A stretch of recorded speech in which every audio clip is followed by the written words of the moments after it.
ખેતી બચાવ જન આંદોલન અભિયાનની શરૂઆત થઈ છે। રાજ્યમાં 30 જૂન સુધી ખેત બચાવ જન આંદોલન થશે। 5 થી 21 જૂન રાસાયણિક ખાતરના દુરાલાભના કાર્યક્રમ થશે।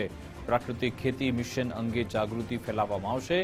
રાજ્યમાં 8 લાખ ખેડૂતો પ્રાકૃતિક ખેતી સાથે જોડાયેલા છે। ખેતી બચાવ જન આંદોલન લોકોમાં જાગૃતતા આવે એના માટેના પ્રયાસો સામૂહિક રીતે કરવા માટે 1 જૂનથી 30મી જૂન સુધી સમગ્ર રાજ્યમાં ખેત બચાવ જન આંદોલન એક અભિયાન સ્વરૂપે આ કાર્યક્રમ આખું આખરી સ્વરૂપે આજના મંત્રીમંડળમાં આપવાનું છે।